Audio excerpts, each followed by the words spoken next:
What's up, Canes? I'm going to make sure I actually text Dusty so he knows. Let me pull the chat up so I can see what you guys are saying.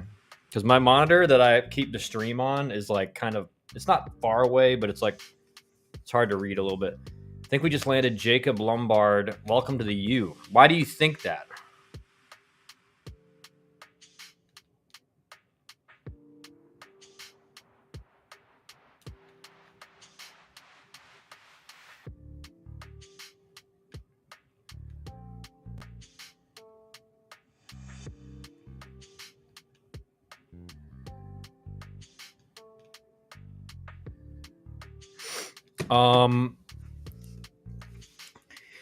And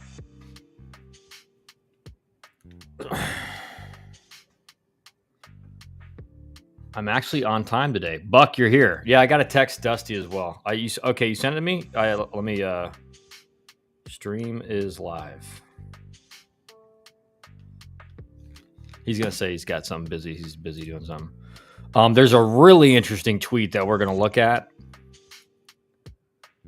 Let's see, committed.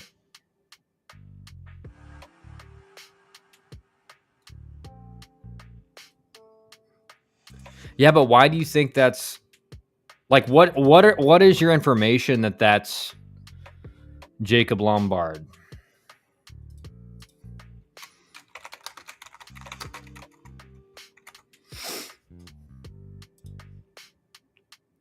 What's your I mean, I would hope he's from Miami, right? You know?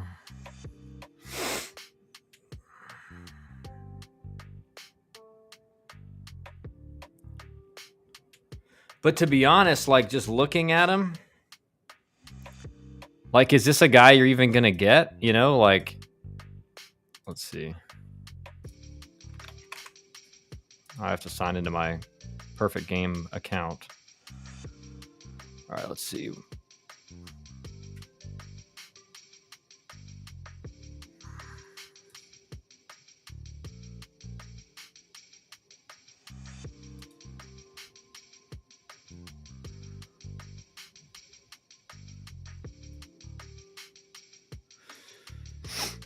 I mean, the tools are there, right? Like the question is, I mean, and he's got bloodline, like, but his brother went first round. So, you know, is it gonna be the same for him?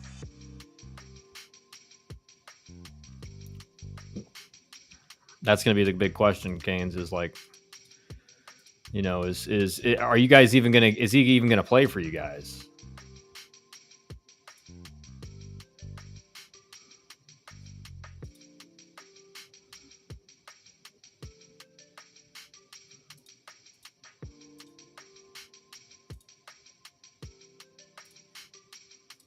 Sorry, I'm making sure everything's running correctly. All right. I'm hoping it's him or Jaworski Lane Jr., Dado's 10-year NFL pro. I'm going to do my digging. We only are taking impact guys in 26.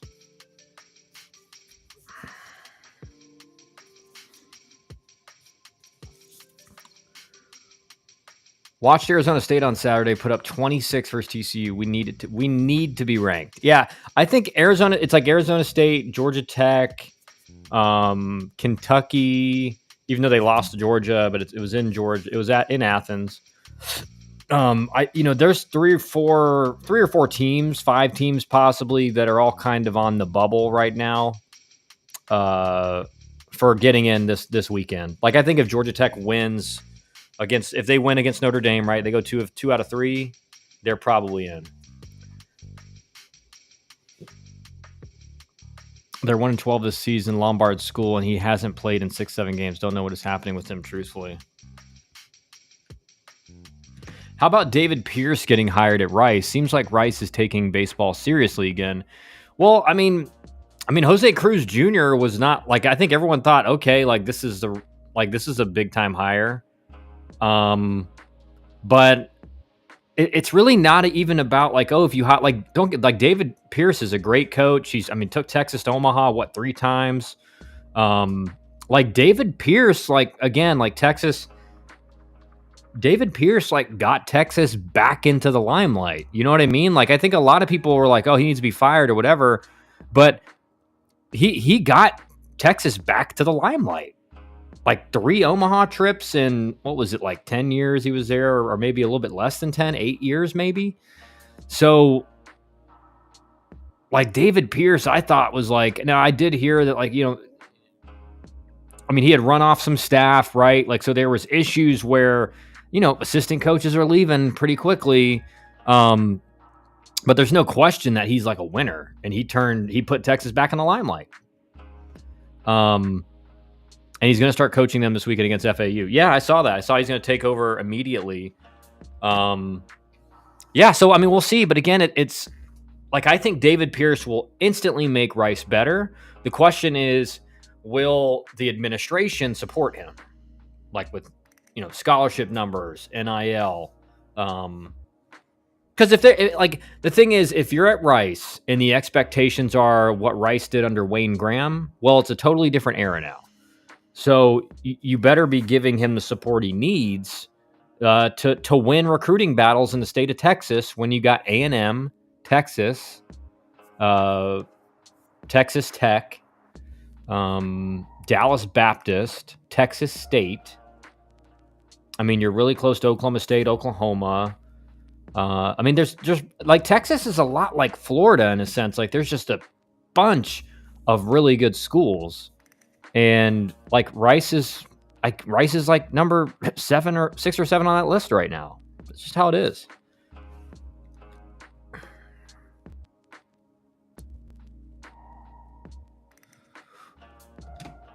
I'm a bit surprised we landed a 25. A bit surprised when we landed a 25 or 26 commitment, especially with the season going at the moment. Yeah, but there's like, listen, I think there's ways in recruiting, right, to win that. And I think one of the things you're saying as a Miami recruiter right now is you're saying, listen, like, you're going to have an opportunity to come in and play right away. You are going to have a chance to come in and play right away. We got a lot of portal guys here. And like, listen, there's going to be spots to compete for next year. Right? These aren't the guys we're going to go with, or at least most of them next year. So like there's ways to entice people to commit. It's like you're going to have a chance, you're going to have a legitimate chance of playing right away, which is going to be true for Miami offensively, right? We're seeing what they're doing offensively. There's not going to be, besides Cuvée, like there's not going to be really, maybe Ogden. There's not going to be that many guys where you're like, that guy's locked down his spot, So I think at Miami, if like, again, persuasion, negotiation, it's all about figuring out what the person wants. And if a person like really wants to play, you say, look, dude, we brought in a bunch of guys who are stopgaps, essentially. That's what a lot of the guys for Miami are. They're stopgaps until like the actual recruits get in, which is fine. Keynes wrote that the wrong way. Meant to say, said it's so early in the season. You had mentioned that recruiting doesn't pick back up until like 2 or 3 2/3 of the season. Well, if you're already having, like what I mean by that, Keynes, is like if you've already been like had conversations with a recruit, you've identified him as a guy, like you're still going to be in communication with those guys. But if you haven't, like if there's a guy that you haven't seen, like they're not out there looking for a bunch of new guys to start talking to right now. Now, if a guy they really trust, like myself or like a travel coach that they really trust, right? Because a lot of schools, like, don't get it twisted, guys. There are some travel coaches with like with good relationships regionally, or like know a few of the coaches, but like coast to coast, there's not many with that kind of connections. There's just not many.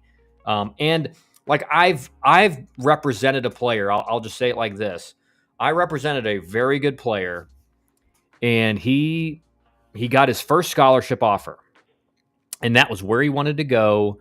That was the place he always wanted to play.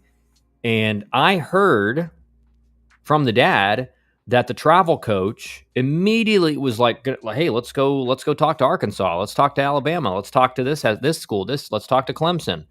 And I actually told the coach at the school, I said, like, I know you talk to that guy all the time. Like, he ain't your friend. He ain't your friend. Like, I'm going to be honest with you and tell you who's involved, where they're at. I'm going to be like, hey, this school's about to offer, or this guy's offered. I'm not going to I'm not going to shop your offer as a way to like entice people. Right. So coaches know that. So, and there's very few guys in the travel industry that they really trust. Right. And so, like, unless a guy they really trust tells them, hey, this player, you might want to like start talking to. I mean, he's legit. They're not going to start any new conversations typically until they're at a point where they're either the season's pretty much over, they're not playing well, or once recruiting season picks up, even once you're in like the playoff, like in the postseason. So that's what I meant by that. But let me pull up this tweet because this is crazy. And I remember I remember telling you guys this like back when Michael Early was hired. My hair looks like I don't know why it looks like this. Okay, we're back. So Michael Early, when he was hired, guys,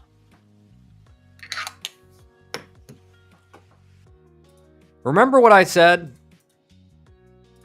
I said there's two things that are going to happen.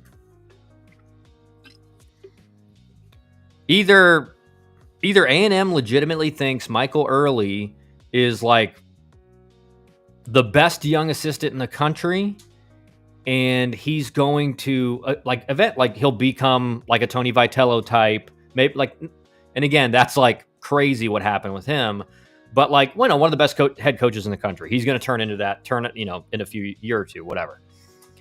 Or you basically just hired a guy to save your roster for one season.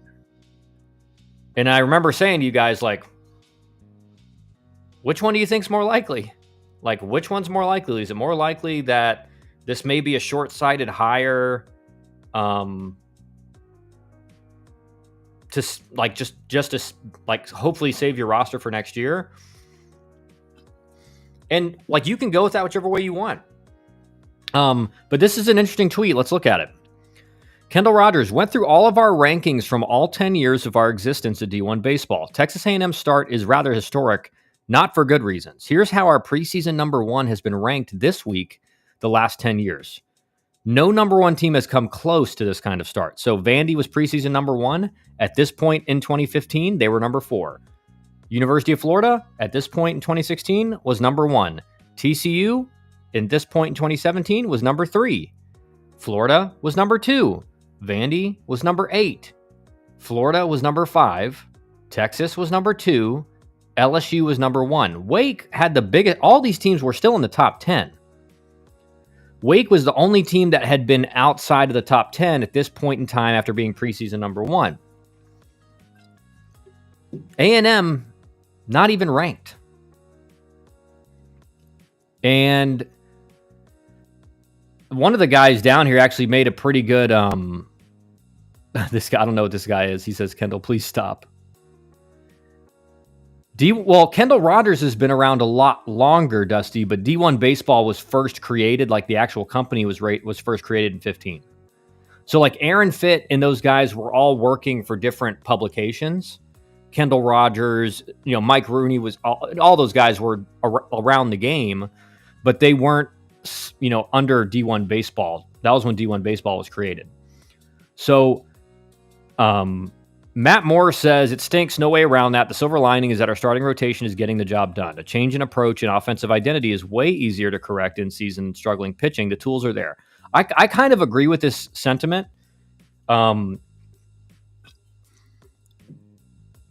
Matt Moore is right. Like, your starting pitching's doing really good. That's great. I don't think it is it's definitely easier to make some offensive adjustments in season than pitching. I agree there. But I think what you're seeing at A&M, it's not like they're performing slightly below average. Like, they're performing really below average compared to what they were supposed to be. So, this David Sandhop, I don't know who this guy is. Looks like he knows ball. But he's right about this. D1 Baseball ranked the number one team that hired a number three assistant, right? Because Nolan Kane was the number two guy there. He was the recruiting coordinator, and obviously, so he was really Michael Early. If you think about it, he was really the number four assistant behind Max Weiner, because Max Weiner was the pitching coach. So this isn't even right. He was the number four assistant to lead the program. So and he's questioning D1 Baseball's rankings, right? Is what's happening a historic fall, or is it a historic mistake in preseason rankings, in addition to a historic fall in a coaching hire?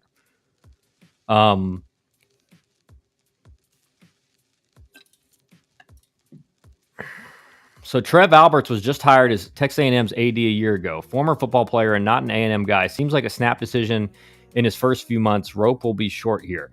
Yeah, and so I was watching the D1 Baseball podcast today, and they had the over-under for the amount of wins now in the SEC for A&M at 12.5. Which, listen, like if they're at 12 wins, they're not making the tournament. And what Kendall Rogers, this is what he said, because he's pretty tight in there in the A&M program. That basically, from what he's hearing, like if they're at 12 or 13 wins, there may be a coaching change at A&M. And like you said, Buck, with Trev Alberts just being a newly hired AD, like he's going to be under a lot of pressure too to make a change, from what they're seeing. On D1 Baseball podcast earlier, Kendall said the word on the street is that the clubhouse is sad. He also thinks they need to get to 13 SC wins, so there will be immediate changes. Dude, that's what I just said. Yeah, I mean, he said like the pressure in the locker room is getting to everybody. There's not a lot of good energy in the clubhouse or in the dugout. And dude, I think even at 13 SEC wins, like, listen, you were preseason number one. And to go 13-17 in ACC play after being a preseason number one team is like a massive collapse. It's not even like they underperformed, right? An underperforming A&M team would be like 16-14, right? Or maybe even 15-15. But to be 13-17 after being the preseason number one team, that's a massive collapse. When you think about it, Texas A&M has to be the biggest disappointment across all major sports relative to the hype and investment in championships. 100%. A&M has got more NIL than almost anyone out there, right? They're in the top 3 or 4 in NIL across all sports. And so there's a lot of pressure there to put not just a winning team on the field, but like a high-level championship caliber team. And you're right, Buck. Their SEC schedule here on out is brutal, right? Alabama was like, you're at home against Alabama. That had to be a series win, not get swept. And the thing is, like, the SEC is the toughest schedule in college baseball. So, and the crazy stat for me is Alabama scored 14 runs in the series. So if you look at that and all you knew was Alabama scored 14 runs, you're thinking, okay, A&M probably takes 2 of 3, maybe even sweeps, because they scored less than 5 runs per game against A&M.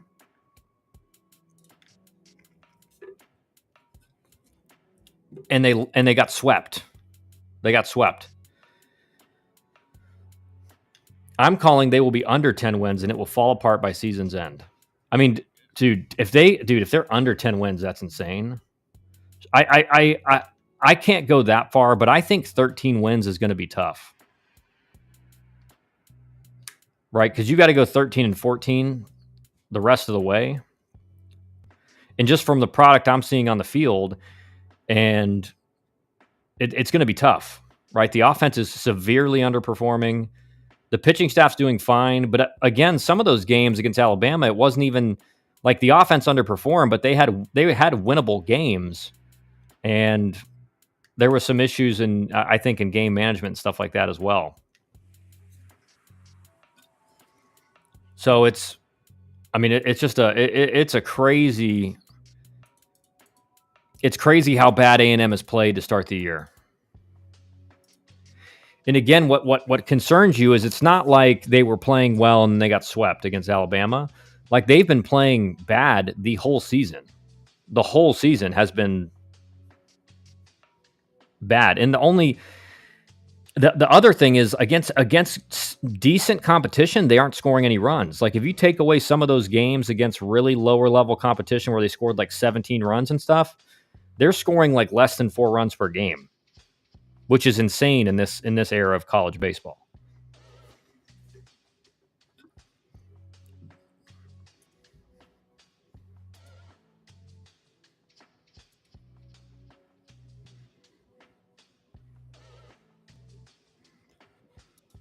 Bubble guns on discount in College Station.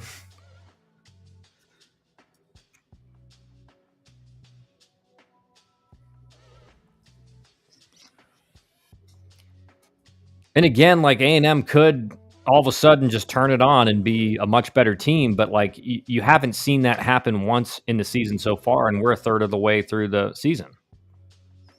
Like we're a third of the way through the season against compared to the back 2/3, you faced way easier competition, and you're 10-9.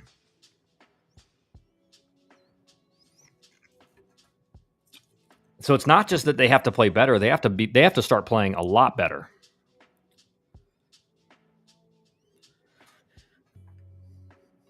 Kendall also made a good point that they need to get away from home as the crowd was starting to get on them. Yeah, that's one of the things I was also thinking, Buck. I actually commented on their X feed.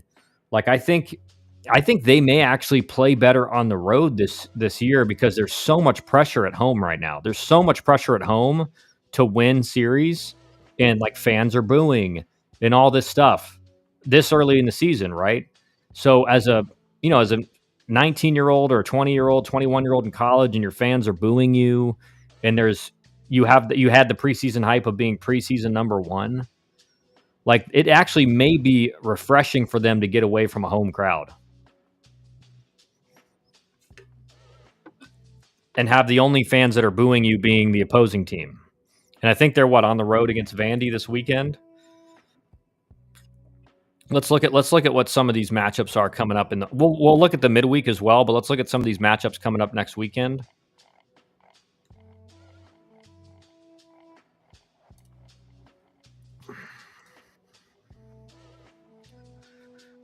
So we got Auburn versus Kentucky at Kentucky. That'll be a great series.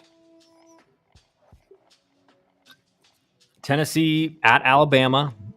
Again, both teams coming off SEC sweeps. Starting time TBA. I don't know how that works. Not sure how that's not set yet. Maybe there's going to be bad weather or something. Louisville at Virginia Tech. I think, again, like this is definitely a series Virginia Tech can win. North Carolina against Boston College. Again, like this is a must-win series for North Carolina. They're 2-4 in ACC play, and you lose 3 straight series to start ACC play, it becomes a lot more difficult to get into that hosting conversation. Wake at Clemson. This will be, again, we'll see how legit Wake is and how legit Clemson is. So this will be an awesome series in the ACC. Duke at Virginia. Virginia is starting to play better. Duke is looking to, again, this is another series for Duke, like, who has not played up to what they were ranked preseason. This is going to be a tough series for Duke. I think Virginia wins this. Georgia at Florida. Again, I think the one thing Georgia's not doing well is they're walking a lot of guys. They gave up a lot of runs against Kentucky. So I'm going to go with Florida in this matchup just because it's in Gainesville. Florida's coming off getting swept. They're trying to right the ship. And Georgia against Kentucky, they won, but like they were giving up a lot of runs and walking a lot of guys. And that's not a great formula for winning on the road. Even if you have an elite offense, with one of, if not the best offenses in the country, really only behind like Tennessee in the major conferences. Ole Miss, Missouri, this should be a win for Ole Miss.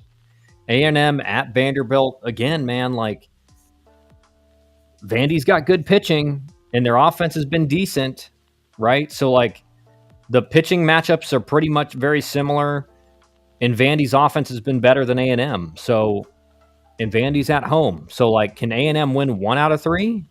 Right? If A&M gets swept here, like, the season's almost done to start 0-6. Because, like we talked about, their schedule just gets rougher and rougher and rougher. Troy against Coastal Carolina at home. Like, Troy wins this again. This is going to be one of their toughest matchups in the Sun Belt. And the Skylar Meade potential final season in Troy sweepstakes. Like, this is a series. They win this, they're on the right path, and then Skylar Meade's probably getting a job somewhere this summer. Southern Miss, UL Monroe. Southern Miss should win this one. Dallas Baptist at home against Middle Tennessee. Dallas Baptist heavily favored here. Arkansas against South Carolina. Arkansas is going to be projected to win this. Oklahoma against Mississippi State. Like, Mississippi State, another team that, like, they're kind of on the hot seat right now. Since winning that national championship, man, it's been just, like, really surprising what's happened at Mississippi State. And Oklahoma's playing really well. So this is kind of a must-win series for Mississippi State. Like, it's tough to say must-win series early in the season, but when you're on the hot seat and everything like that, like, every series is vital. Santa Barbara and Irvine, this should be a really good game. Irvine's playing really well, or really good series. Irvine's playing really well. Florida State, Miami, I think Canes and Zach, you guys know the significance of this series, right? Miami, if you can just win one, you're at home, so you hope your team can perform, but it's going to be tough. I mean, Florida State's got projected to win this, if not sweep it. LSU and Texas, this will be a great matchup in Texas.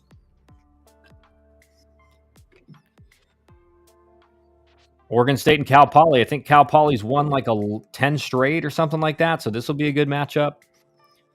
Stanford is just dominating everyone in the ACC play. They're going to be heavily favored here against Cal, who's played pretty well. They're 3-3 in ACC play, so Cal's, they're playing well. The other ACC matchups, you got NC State at Pitt. NC State got to win this one.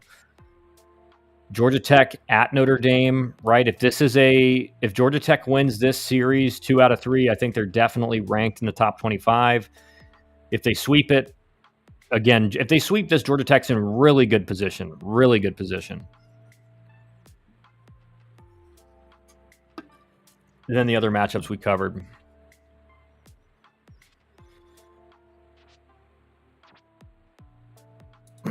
So we'll go back and we'll talk about the midweek matchups in a second.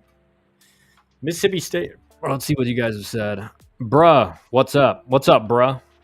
How you doing, man? Going to be a lot of purple in Austin this weekend. Oh, yeah. LSU's fan base travels better than, it's one of those fan bases that travels really well. And they got fans all over the place, too. Mississippi State has not looked good besides the first 3 games. Let's look at Mississippi State's numbers. Let's look at their team numbers and just see kind of what's going on there.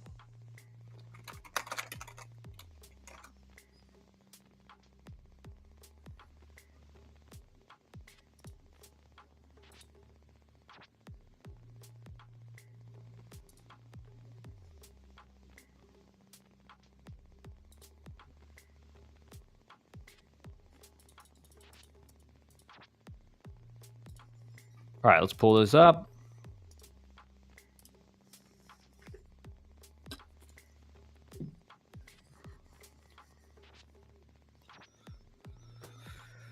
Okay, so as a team, Mississippi State's hitting .313, 43 doubles, 33 home runs. Like, they're doing really good offensively. OPSing like .965. 43 doubles. Again, like, they're hitting a lot of extra base hits. They've scored 152 runs in 20 games, so they're averaging, a little over 7.5 runs per game, which is solid. They did get swept opening weekend of SEC play again, so it's like, you were 13-4 going into the weekend, and now you're 13-7. Pitching wise, 3.25 ERA, 66 walks, 109 hits in 166 innings. So, I mean, again, their whip is really solid, just over 1. They've struck out 233 hitters in 166 innings. So I mean, again, I think Mississippi State, it's one of those confounding things, because when you look at what the offense has done, excuse me,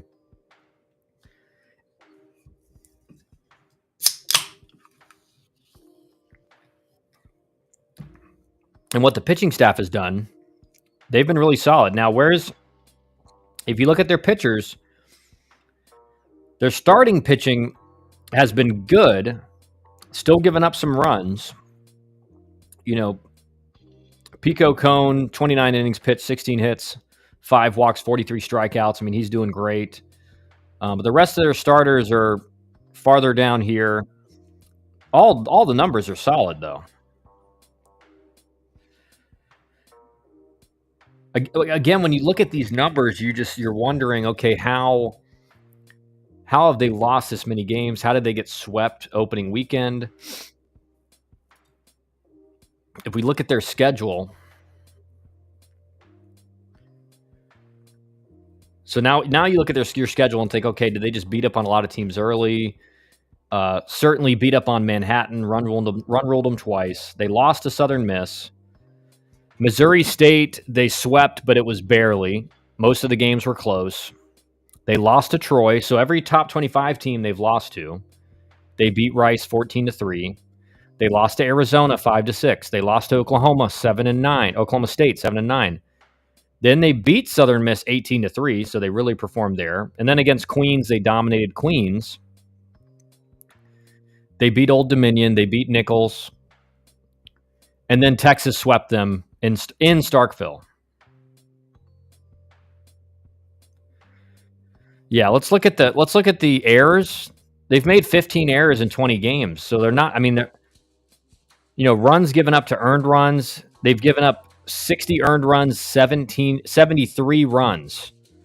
So those errors have cost them 13 runs. Which again, it's not like they're not making a whole bunch of errors, but that's a pretty big difference in earned runs versus runs. So maybe that's the reason. And again, what it looks like based on the schedule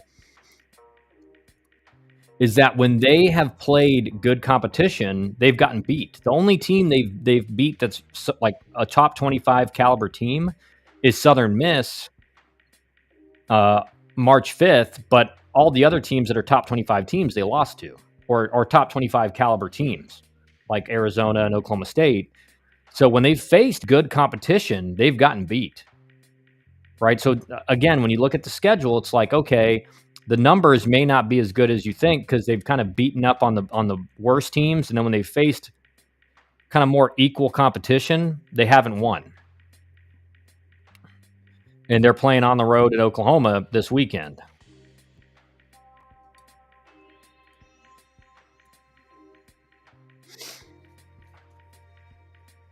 Hunter Hines needs to step up. Yeah, again, it's like early on. That's why if you look at the numbers, a lot of times the numbers are deceiving.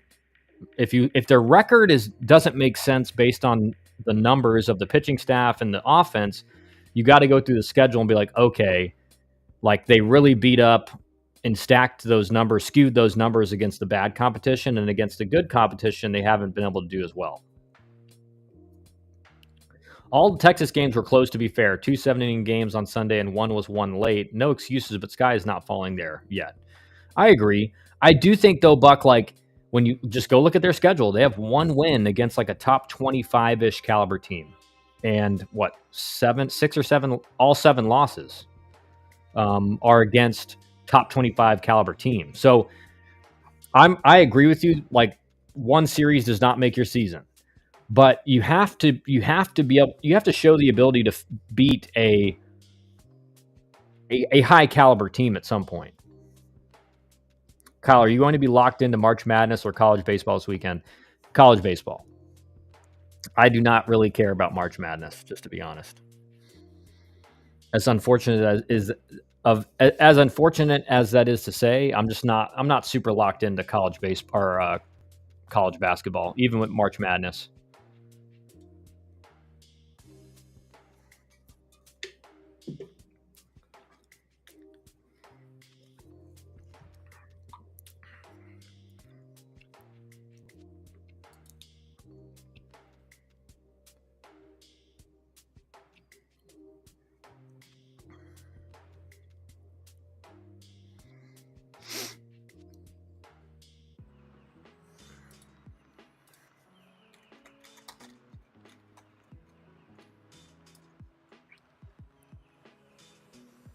Doesn't Oklahoma have brothers that pitch that are nasty? Yeah, they do. They do. And they're both on the weekend rotation, I believe. I think one's a Friday guy and one maybe the Sunday guy.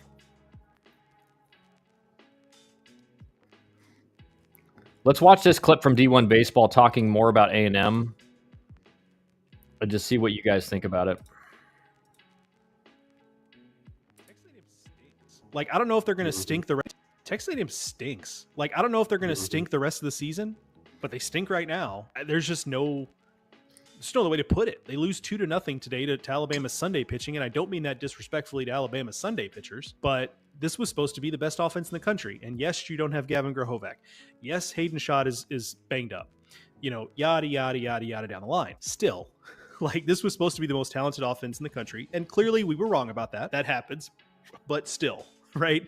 Like, it's all these caveats, but still. This was supposed to be a super team. You had a ton of guys coming back, and you went out and brought in hired guns to make you even better. Pitching-wise, it's great. I mean, they're doing what they need to, but offensively, they are lost. And what makes it worse is your former coach is over at Texas now, and that offense looks like yours last year. Right? It's certainly more reminiscent of it than what we're seeing out of College Station. That makes it even harder to stomach. It's really just baffling how players have regressed. And now you wonder what's next. One, if you're A&M, how do you fix it? Can you fix it? And if you can't, what happens? Because this is unacceptable. What's going on right now? Now, with this kind of expectations, this kind of payroll, it's a new world, right? We're paying players. So that raises the expectations. If you don't perform, it's in a rough spot. Texas A&M. Right. So, again, and Mark Etheridge brings up a great point, is that I think one question that's being asked is, was Michael Early really like the number one hitting guy? Right? Or was Schloss doing a lot of that stuff? And Nolan Cain doing a lot of that stuff? Because, like, Nolan's always been like a really good recruiter. Obviously, he was a college pitcher, so I'm sure he wasn't doing a lot of it. But was Schloss really implementing a lot of the hitting stuff and helping Michael a lot with that? Because it's a great point. Like, Schloss goes over to Texas, and they're overperforming. Like, they're playing really well. They're in the top 10 now. And their offense looks like what A&M did last year. Whereas A&M's offense across the board, it's just regression. And like, again, like I told you guys last year, or in this like early fall, late summer, when Michael Early was hired, that was a major surprise across college baseball. Like, I talked to a lot of coaches who could not believe that A&M, that was the hire they made. And again, it doesn't mean at that point, it's not like no one was saying that's the wrong decision. It was just like, man, A&M's the kind of program that will go out and pay, a super coach to come take over their program. And so they had, they had the money to hire really whoever they wanted. And you got a brand new AD, and now like they said, they brought in a lot of arms in the portal, paid a lot of guys.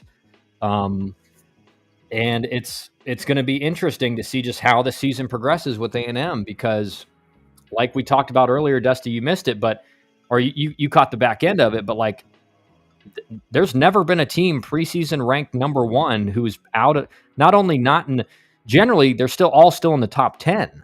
This is the first one that's out of the top 25 at this point in the season. And probably going to be tough for them to get back in the top 25 for the remainder of the season, based on the schedule.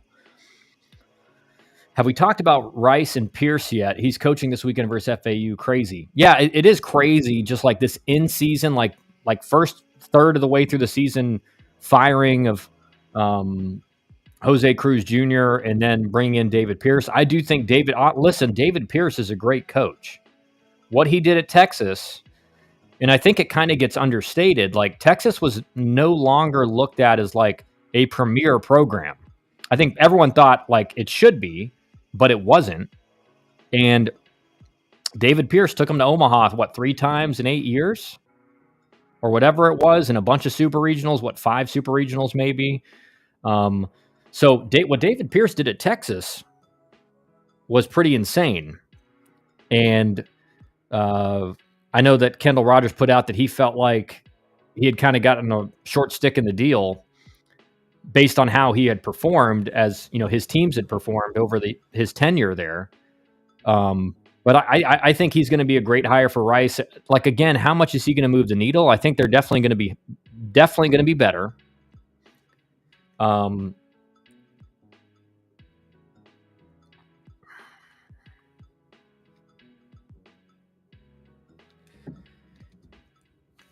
The question is Rice going to actually, like, what are the expectations at Rice, right? Are the expectations for Rice to be back in the, like, performing and being a high-level program like they were under Wayne Graham? And Rice has got to step it up support-wise, scholarships, NIL, all of that stuff. Like, you can't have high expectations if you're not willing to put the financial backing in college baseball now. You just can't.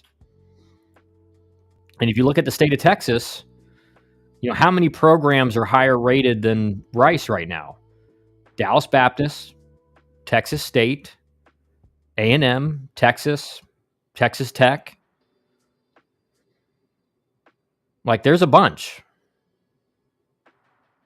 And I'm probably forgetting a few.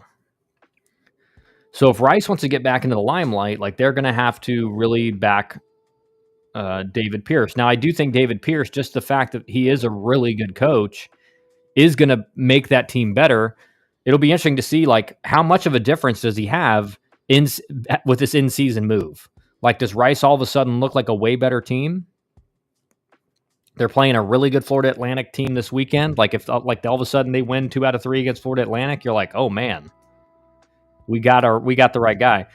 Dusty says, really smart hire. Rice didn't want to wait until everyone is in the same hiring cycle. Yeah, I think again, I think you're right. Does David Pierce this summer get offers from, maybe a Power 4 school that opens up?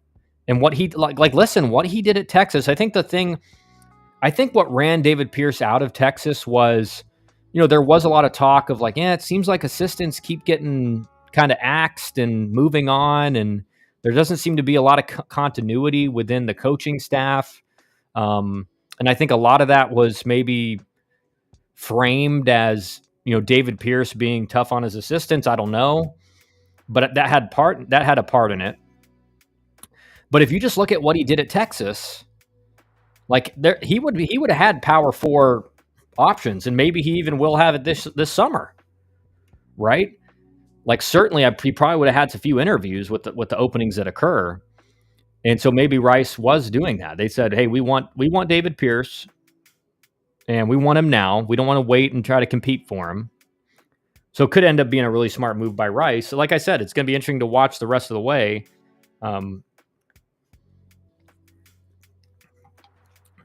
Dude, they 100% don't fire him without Schloss being available and committed. Yeah, well, and it also...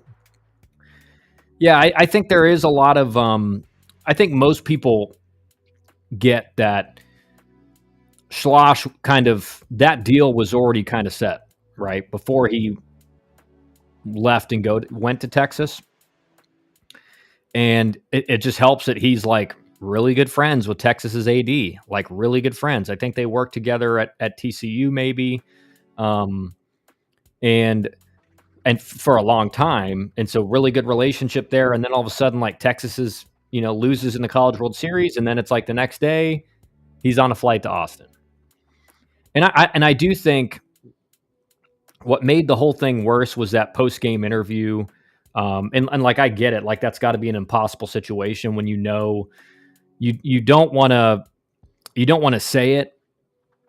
And, in the interview, I think he said, like, I love Texas A&M. Like, I've moved my family here. I did a lot of, it was a lot to move here. And, like, he basically, he said everything but I'm staying at Texas A&M. So a lot of the fans took that as, like, a betrayal. But you're right, Dusty. I mean, I think that they're not going to, like, with what Pierce had done at Texas. You're not firing him unless you know you have a S+ coach, right? Like one of the top coaches in the country ready to come, and it's not a question. It's like, he's coming. Would love to see Rice be good again. No one is rooting for us to be back. Dusty, we need Rice, Miami, Georgia Tech back in Omaha. We would party like it's 2005. Yeah, that would be nice. I think Miami and Georgia Tech are a lot closer to that being a potentiality than Rice right now. But again, like we're seeing some programs that have been kind of not as near, like Arizona State, who is a historic program, but like for a decade had kind of been not where that fan base expects them to be, and now they're going to all 34 scholarships, right? I don't think Rice is going to do that, but if Rice says, "Hey, we're gonna be on par with the best mid majors," maybe it works. Maybe all of a sudden David Pierce can turn Rice into a kind of mid major power again.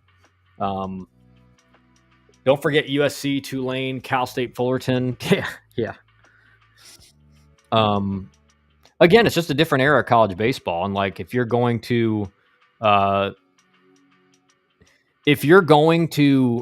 win in today's game, you have to have a really good coach, really good assistants, and you have to have some kind of financial backing, right? You have to have some wiggle room to compete with the SEC and the ACC. Like it's, the over-under for Omaha right now is 6.5 ACC and SEC teams. I think most fans are going to say it's probably going to be 7, if not 8. And then one of these top mid-majors will be the 8th one. But that's, again, like the era of Cal State Fullerton and Tulane and Rice and Fresno State and all those teams like making it to the College World Series, and not necessarily like dominating it, but like there was always a few mid-majors and always like that came out of nowhere. It's just like we're not seeing that anymore. So Kyle, are you coming to Omaha if Georgia Tech makes it? I don't know. I mean, I'd be locked in, that's for sure. I'd be locked in to watch it. I don't know if I'm going to Omaha. It's tough when you got 2 boys that are 3 and almost 2. Right now, there's a bit of imbalance in SEC baseball versus the rest of the pack. Same thing happened in football, but it's now rebalancing with the portal and NIL. Baseball is different and will take time. Yeah. Right, because every program in college football is getting a like the program, like let's say like the programs in baseball that are in the Power 4 that aren't getting a lot of NIL backing and added scholarships, their football programs are getting all the NIL money. Their football programs are getting all that support. So that's why you've seen in football the last couple of years, like there does seem to be more parity across the conferences and everything in college football. I agree, Buck. I think that's going to come for baseball. It's just going to be on a slower time scale. And you're seeing that happen already, right? With all these changes, now teams can offer all full rides. So it's pushing baseball to that point, because football teams, like they're all full scholarships, right? So if baseball gets to a point where maybe not everyone's full scholarship, but everyone can at least offer like 50% or higher to players, it will make it to where there's more parity in the game. But right now it's like it's ACC and SEC all the way. Come on, Omaha is fun during the College World Series. Commit. I bet it is. I bet it's electric. Any midweek upsets we should look out for tonight? Well, let's look at the midweek matchups here.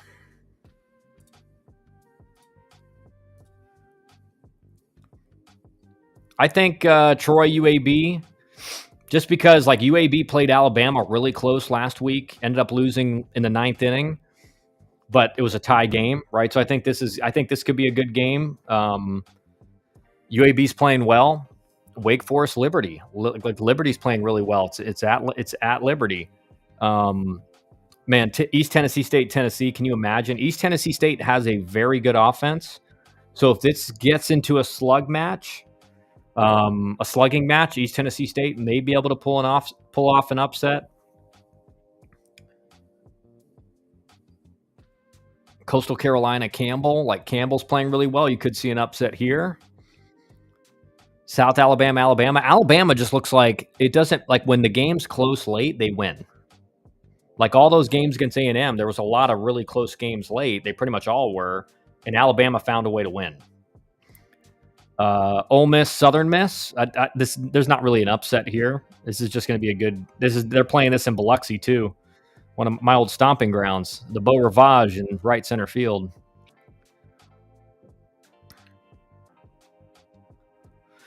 Agreed about football. A problem is football and basketball to a degree brings in all the revenue, so it has a lot more focus on the money. Yeah, 100% Buck. Agreed about football and NIL, and it is making it more fun. Other than kids don't stay at the same place, which I don't like. Yeah, it's like it's equalized the conferences in football, but it is. I get it for from a fan's perspective. Like the idea that, man, like listen to Georgia Tech. I mean, we had one of the best running backs in the country, and then he goes to Alabama, and now he's one of the best running backs in the NFL. Right? That's tough. You guys are chatting so fast, I can't keep up. I'm about to bet on Troy. Miami upsets FAU. Okay, Canes called it first. Canes, have you not learned your lesson making predictions? Canes, are you talking about March Madness? It's going to be rowdy. The FAU football team will be there to support the 8 and 9 hole hitters for FAU, both playing the football team. They were screaming at the first game. We're not in March Madness. We went 6 and 24 in basketball.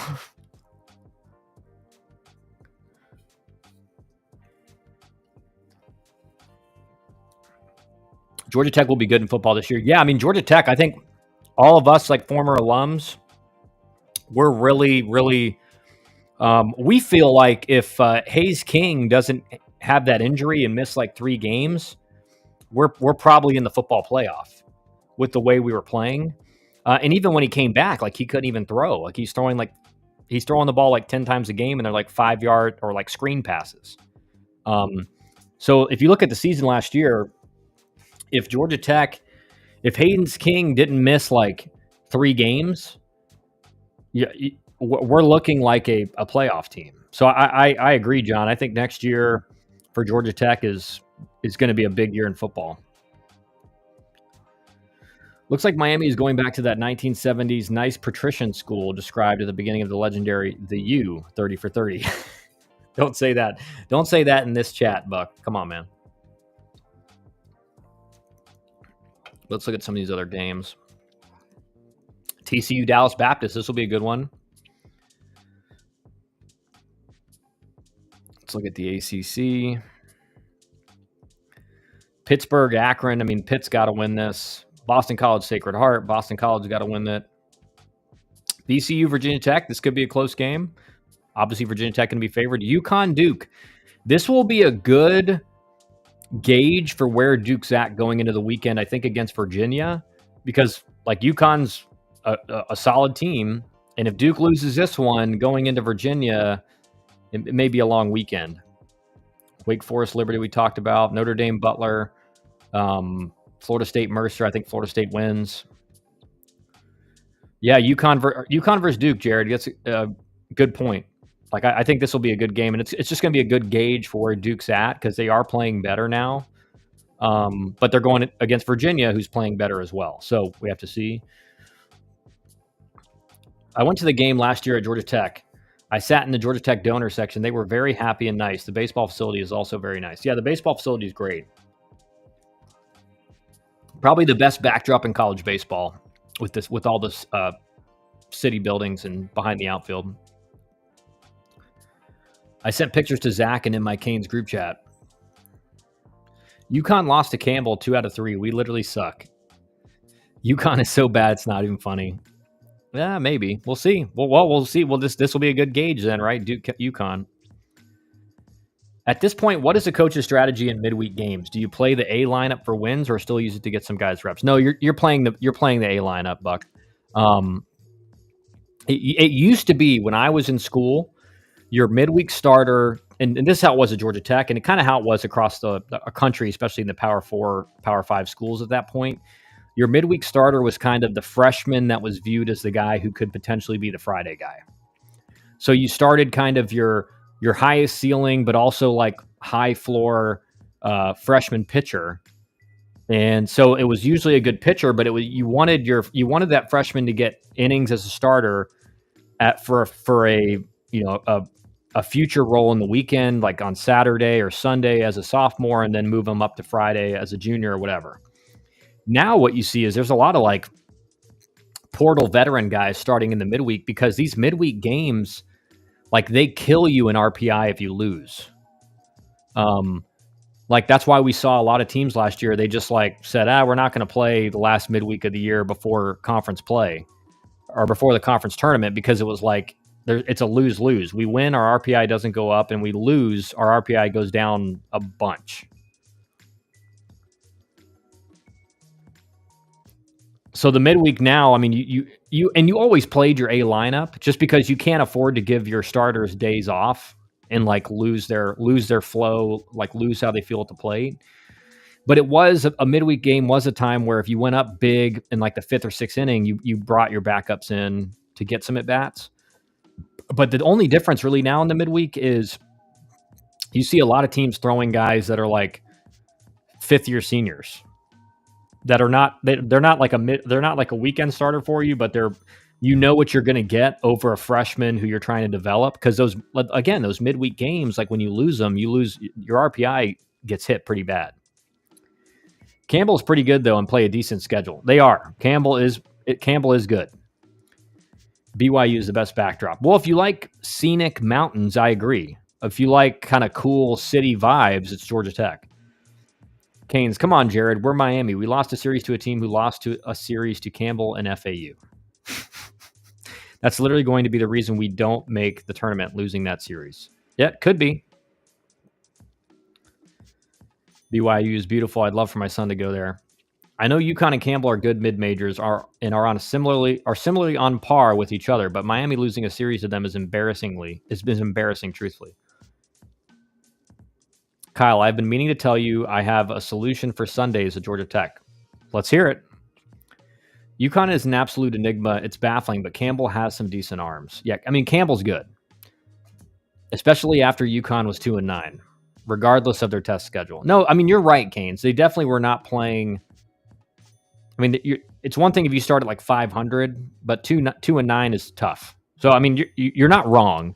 I do think UConn is better than what their record shows, but are they a team that Miami should have beat? Yes. Right? It's not a team you think Miami's going to sweep, but you think Miami's going to win 2 or 3, especially at home. So it is a tough loss.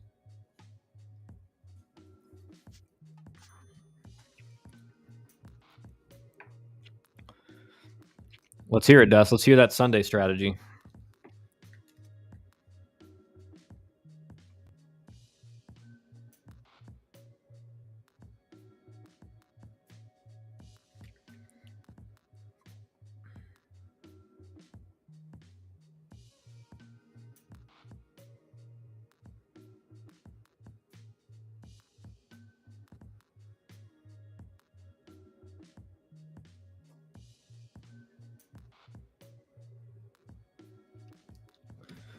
Schools like UConn going into Miami still look at Miami of old, so it's much bigger game for them. Yeah, I don't disagree. You're definitely going into an ACC opponent as a UConn or whatever, as we're the underdog. They think they're better than us, right? Okay, Dusty. Okay, so you start Hernandez as a pitcher DH. He opens the game, goes 2 innings and 2 innings only. Then you bring in Stanford, hope you can get 3 or 4 out of him, and then you've essentially covered the 5 or 6 innings. Hernandez bat still stays in the lineup.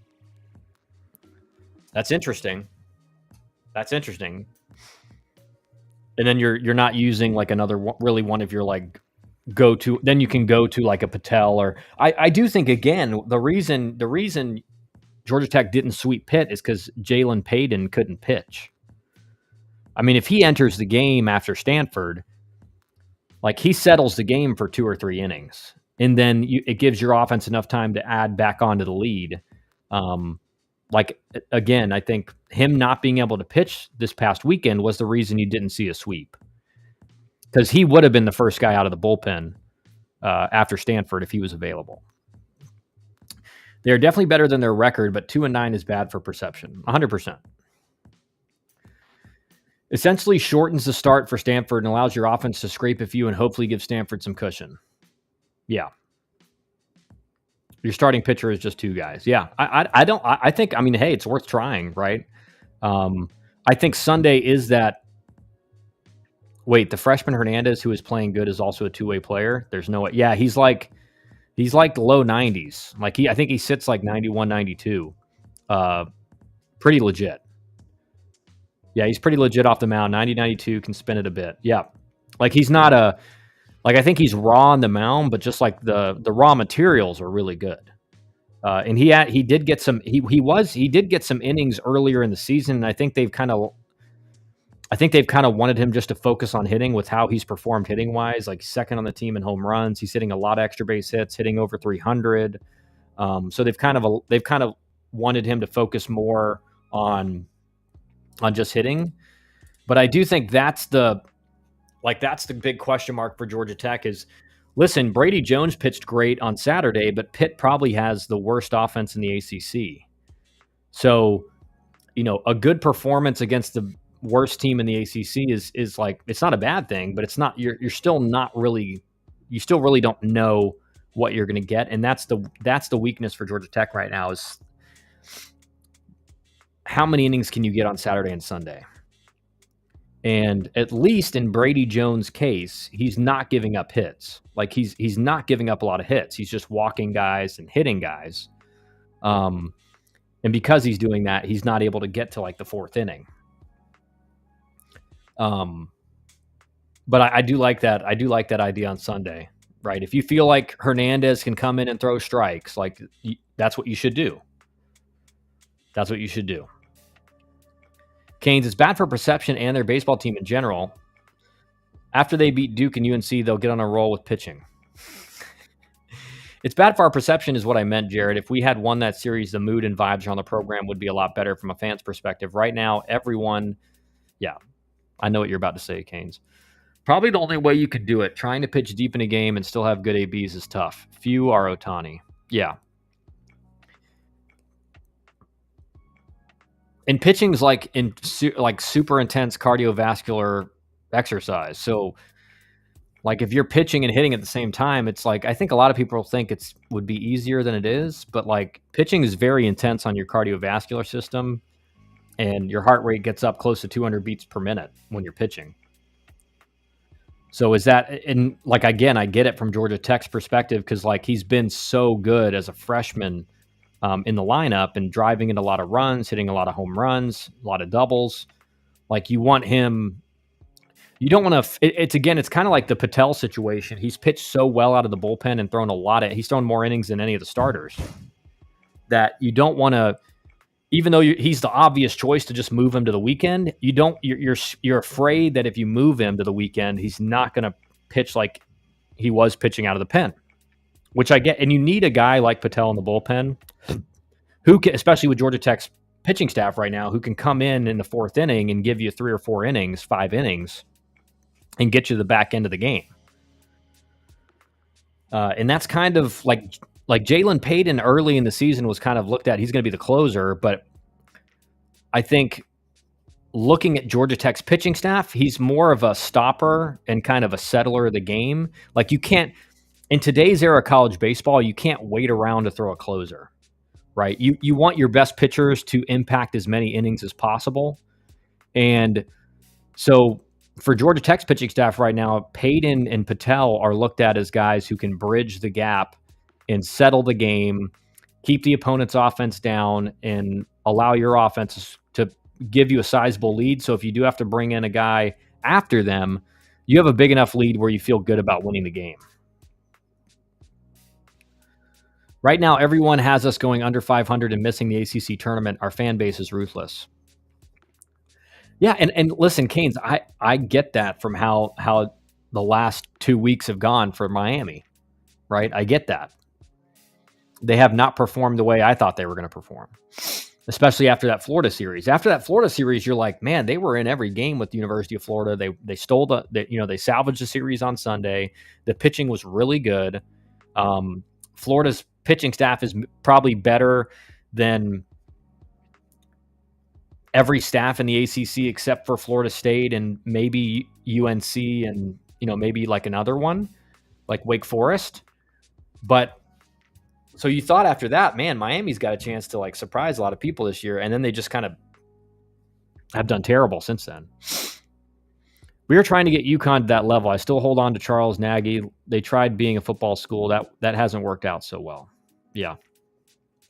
UConn should keep doing what they were doing, Jared.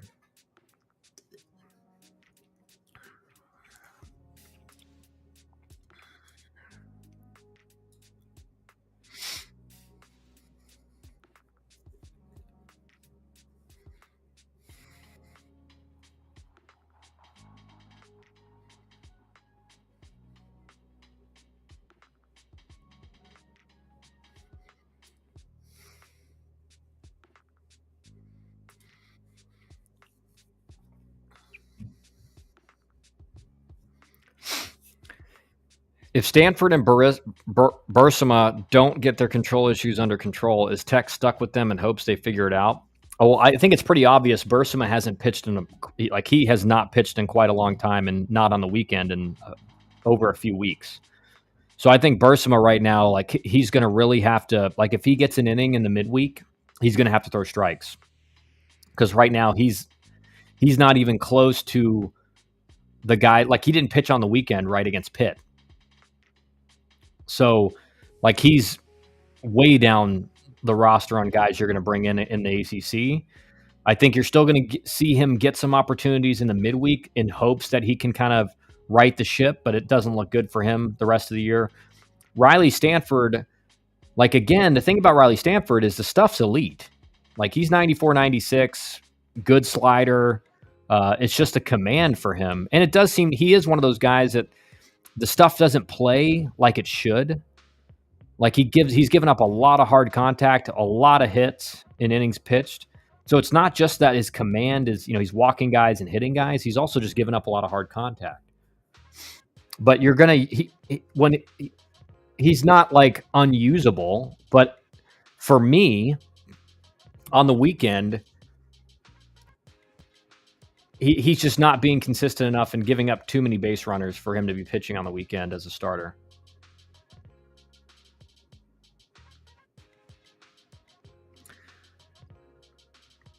We need a second baseman next year, LMAO. I've been tracking all the second basemen that play against us to see who does the best. I'd love it. Create the pipeline for my boys. I'll tell Kyle to post a pick now.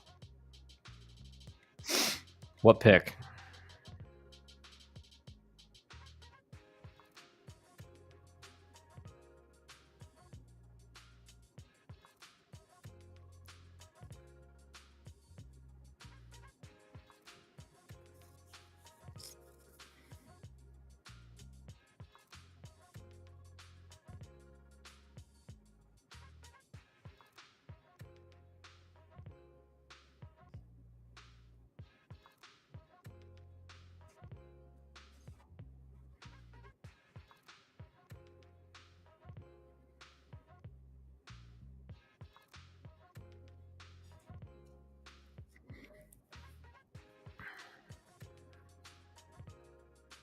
Did you send it to my personal account or the Elite Sports Advising account?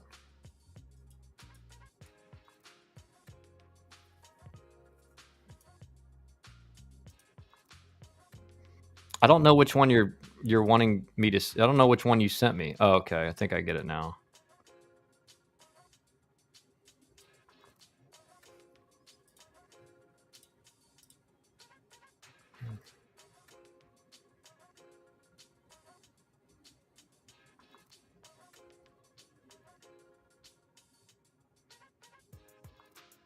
There you go, Canes.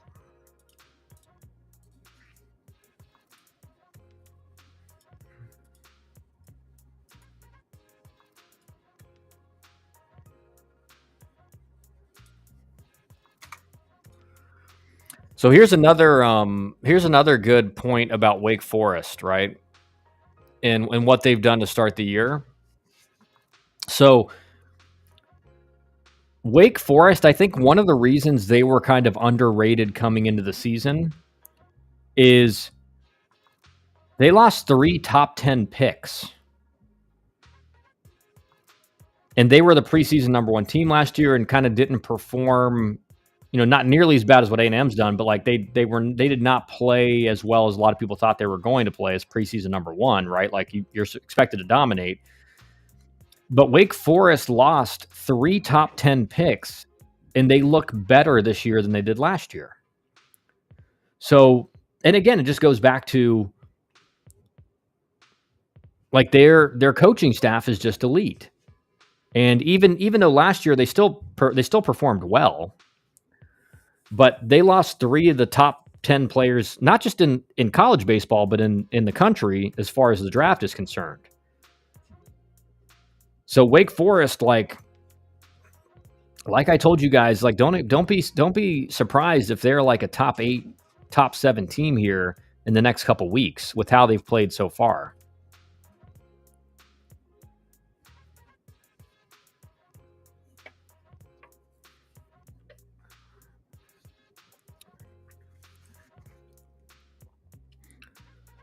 Right now, Wake has won 9 straight games going into their midweek game against Matchup, or the midweek game against Liberty, who's 15-6, right?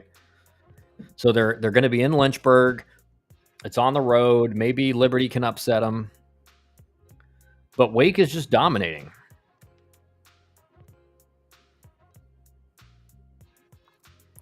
Zach mentioned this somewhere. They don't have that elite player this year. Well, I disagree. I think they have, Merrick Houston looks pretty good. He looks pretty elite to me.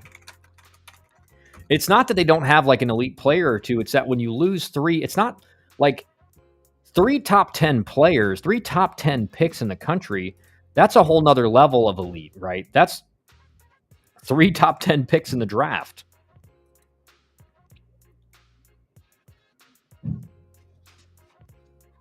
Yeah, and Miami, could have easily won that series.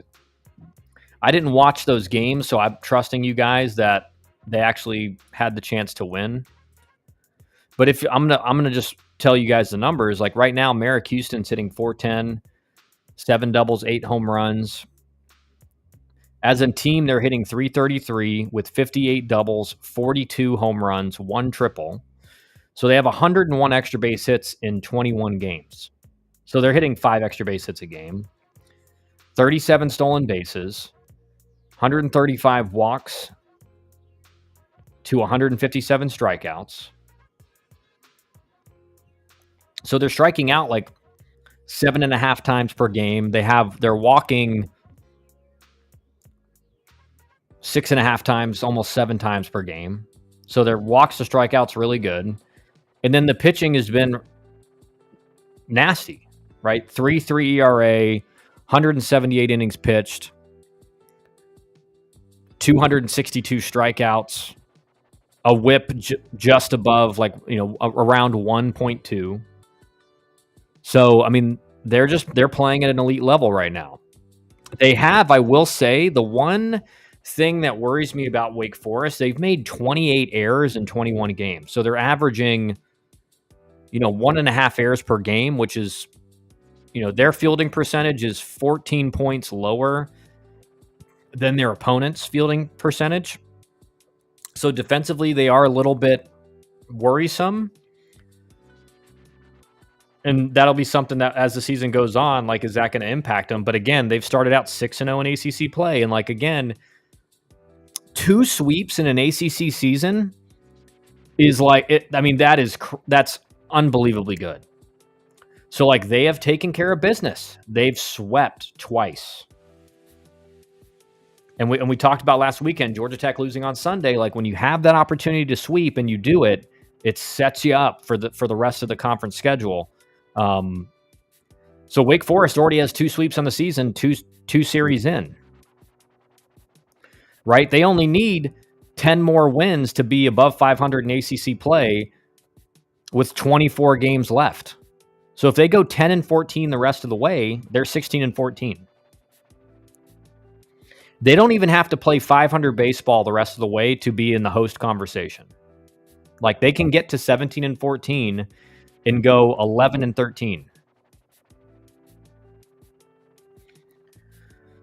Or 17-13. So they literally can go 11-13 and they're in they're probably hosting. Right? So that's what the power of sweeps, man. Like when you have the opportunity to sweep and you can't and you get it done, you just set yourself up big time for the rest of the way, especially early on in the schedule. Like you're playing with a lot less pressure. Can't tell you when is the last time that has happened. Truthfully, 3 top 10 picks is actually insane. It's actually insane.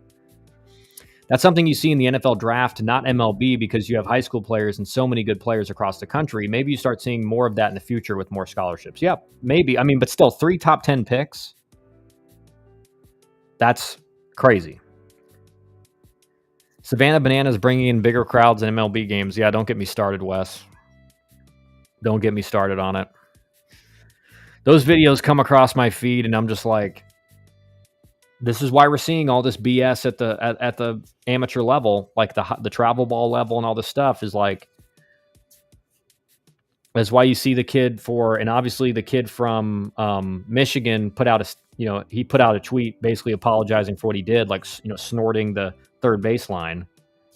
Obviously, pretending it was something else.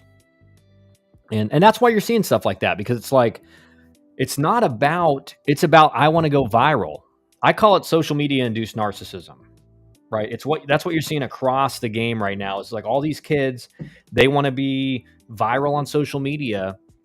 They want to be the guy. Again, it's like, and I'm not saying this about him in particular, but you see it across the game. Like there's a lot of these fake tough guys who, like, I can guarantee when the conditioning tests come around, they're in the back of the pack, but you put them on the field, they act like they're the toughest dude on the field, and they're not. It's fake. Told you LSU was the best baseball team in the country. What? I mean, LSU is definitely like somewhere in the top 5. They're definitely not the number 1 team right now.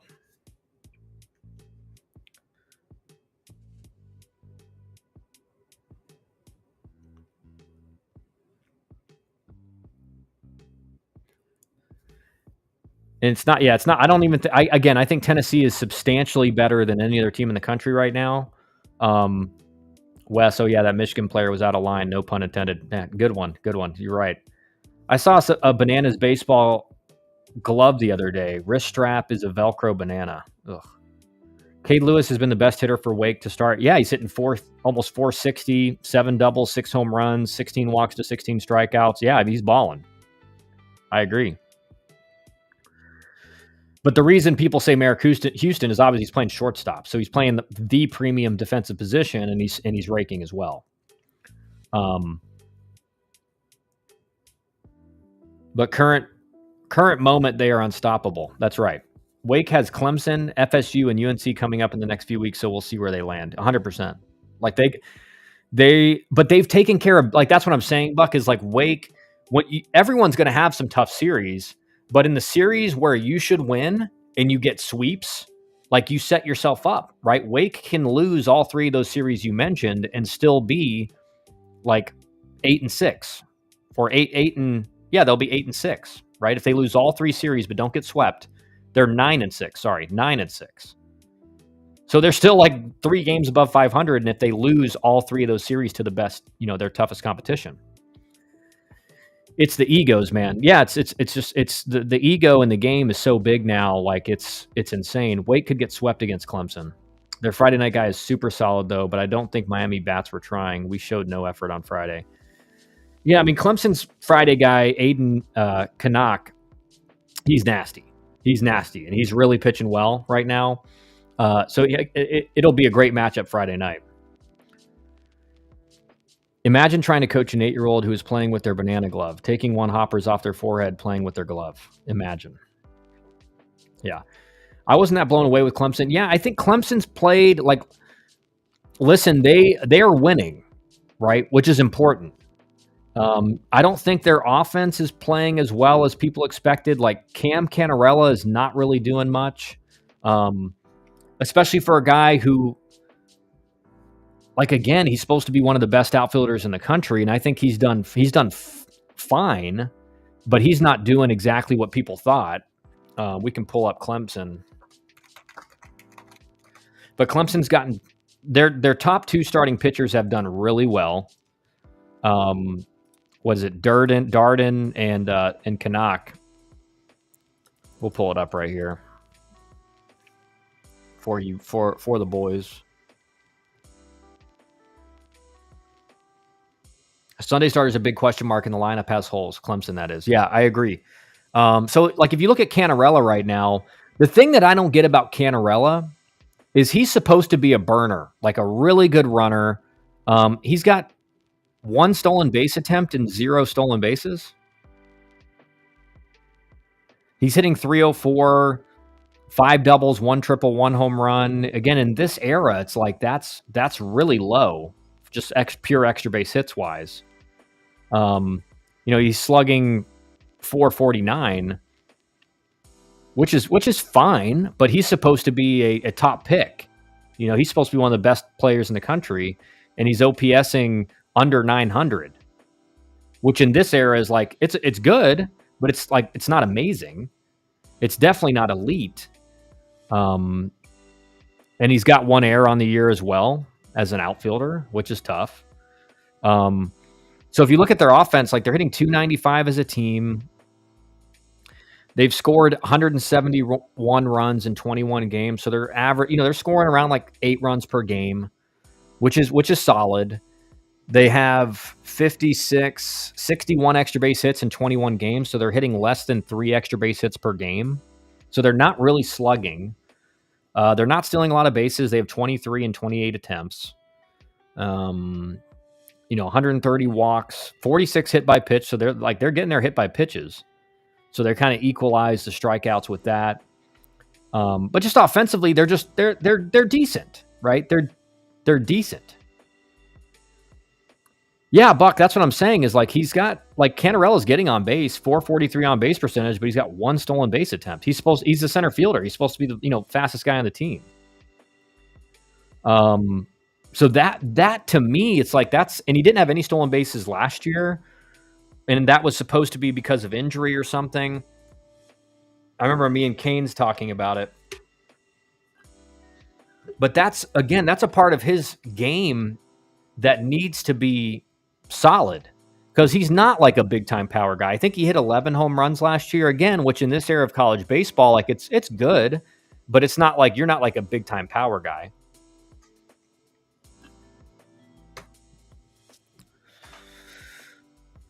But that's surprising to me because, again, like I was talking to scouts at the Georgia Tech game on Sunday, and like I told you guys, their concern with Burris is, does he stick in center field long term? And what they told me is that was the main concern as a high schooler for him as well. Is like, now all of them said, like, don't get me wrong, like even if he's a corner outfielder, he's going to get if teams see him as a corner guy, he's still going to get picked high, but he won't go like 1-1 if he's not looked at as a center fielder. So, and Cannarella is the opposite, right? Cannarella is, I think everyone thinks he's gonna stick in center field long term, but is the offensive profile good enough to warrant being a top 5 pick or a top 10 pick?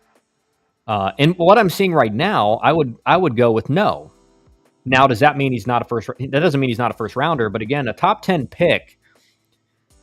Like, if you're in that top 5, top 10 pick range, you're looked at as a potential future all-star in the big leagues, right? That's what you're drafting. You're drafting a guy because you think this guy can be an all-star in the big leagues. Definitely in the top 5. In the top 10, the back end of the top 10, it gets a little bit like we want an above average big league regular. But you're still thinking, we can get all-star material there. So I think with Cannarella, like that's the question mark is like, is his offensive production Good enough, because we've seen the guys like who was the short guy from Oregon State who got drafted really high, and he hasn't done anything in the big leagues, and he was like the second overall pick or third overall pick. And I remember when he got drafted, I was thinking, you're drafting a second baseman who has no power with the second or third overall pick. He's got to be one of the best hitters in the big leagues. He's got to be one of the best average hitters in the big leagues to justify that spot in the draft as a second baseman with no power, right? And he's hadn't done anything in the big leagues. So again, it's weird because you'll see these analytics guys be all in on OPS and all in, and hey, if you can't slug, you can't play, and then they'll draft a guy second or third overall who doesn't slug at all, but he's got a really good hit tool in the major or in the college at the college level. But again, a lot of hits that fall for you in college do not fall for you in pro ball.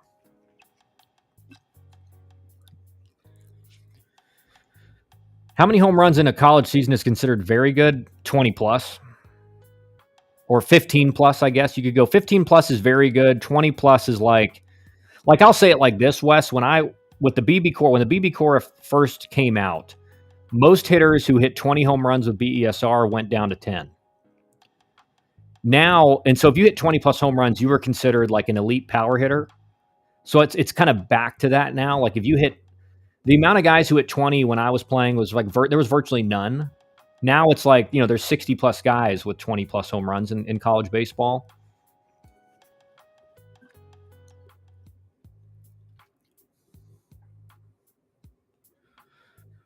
Travis Bazzana, elaborate, Zach.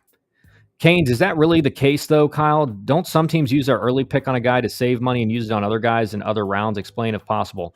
Well, you don't use your second overall pick or third overall pick to save money.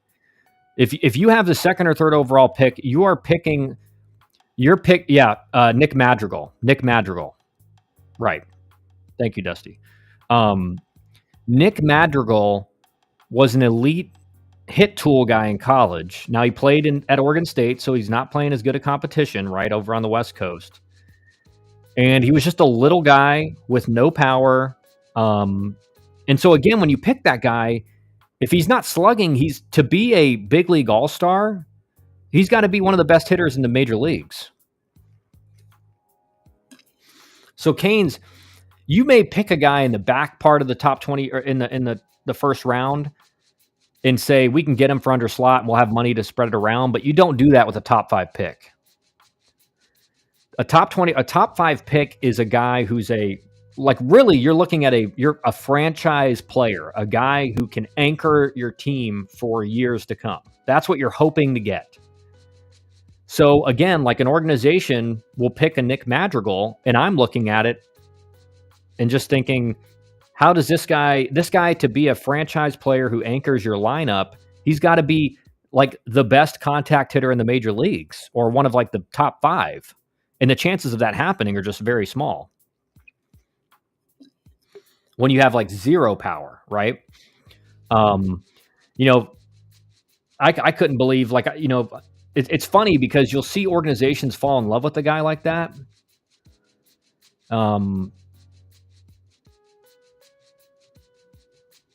And then it just doesn't make sense. Like, if he had got picked in the 3rd round or the 4th round, it would have been like, okay, that makes sense. But like the 1st round and the top 5 pick, you're like, wow.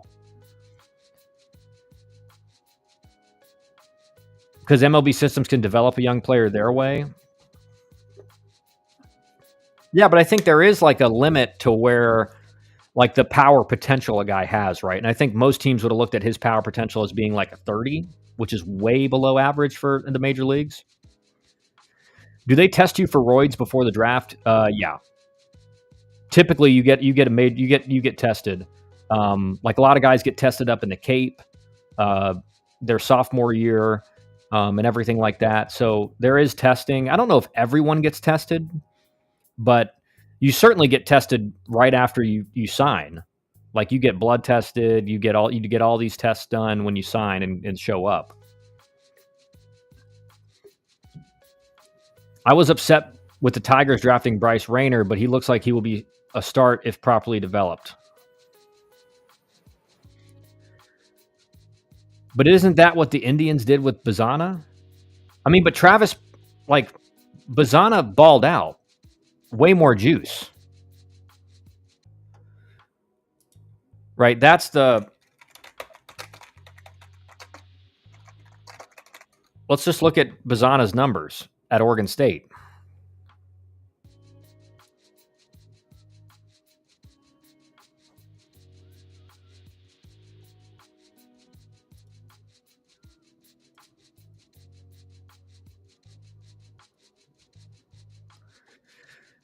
So in 2024, this isn't even the same ballpark. Bazana hit 407. He hit 28 home runs, and he had 76 walks in the season. He OPS'd 1479.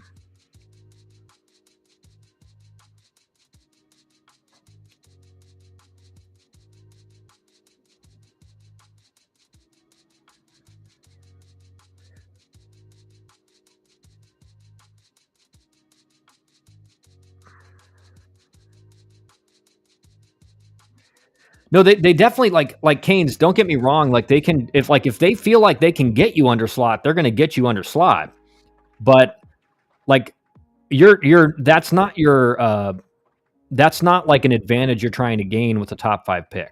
If you think you can get him under slot, like I think Bazana, the reason he was willing to go under slot is because he wanted to be the first overall pick. So he was telling teams, I'll sign for under slot. That's the difference. But you're not picking him. Oh, this guy. You're not picking a guy because you're like, oh, we're going to get him way under slot. You're picking the best player you think you can get. So you can take roids and sign for $1 million, and then they test you after.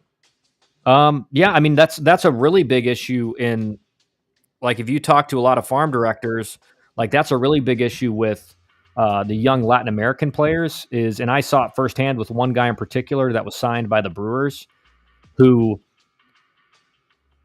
like, basically got the year when he came to work out, he looked like a complete stud. And then like the next couple of years, I think he never made it to like A ball or even high A, because he, all of a sudden that power just went away.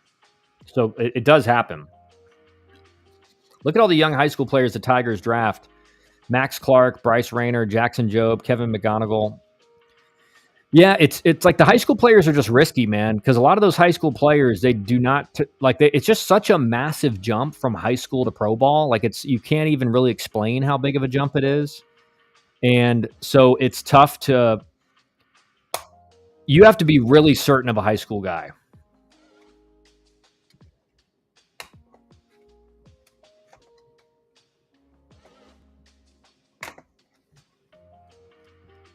Canes has a fair point, as you have to look at the organization as well. Some of the low revenue, cheap teams typically have high draft picks and often play games even with top 5 picks under slot.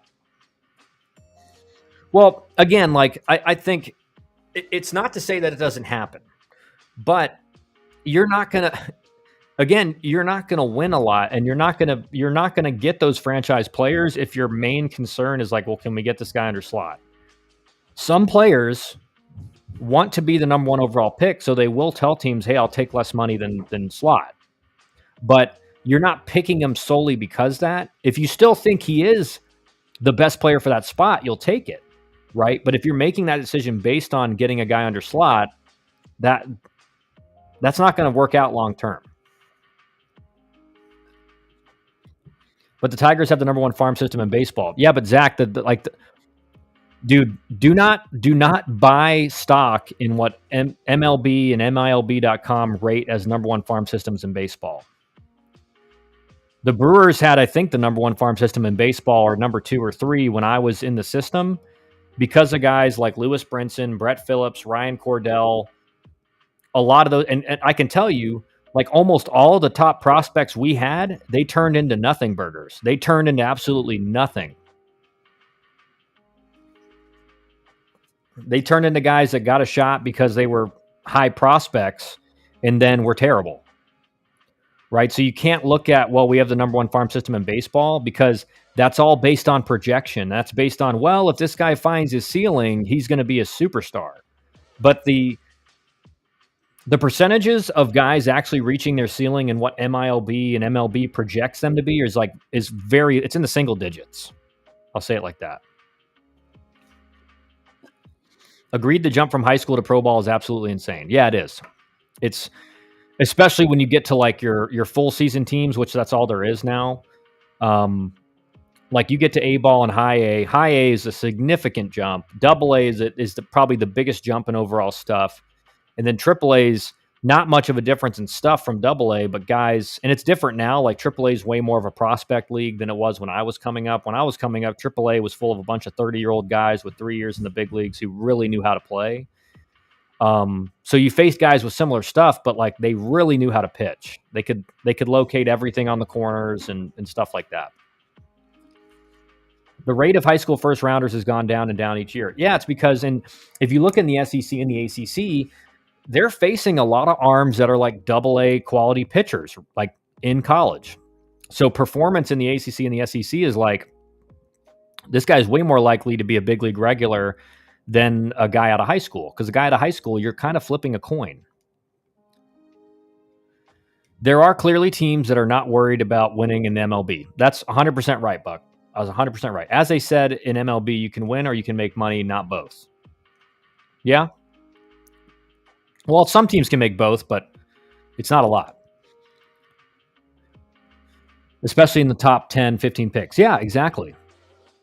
Because with pitchers, now what you're worried about is, are they going to blow out? They're going to blow out probably at some point. Are they going to be able to recover?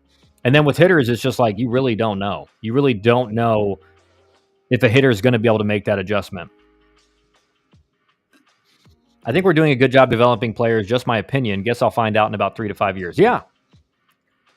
Yeah. Like again, I'm not saying that's the case every time, but generally, like if you look at your top 10 prospects, like maybe one of those guys or two of those guys are going to be like guys that are in your franchise 6 years later.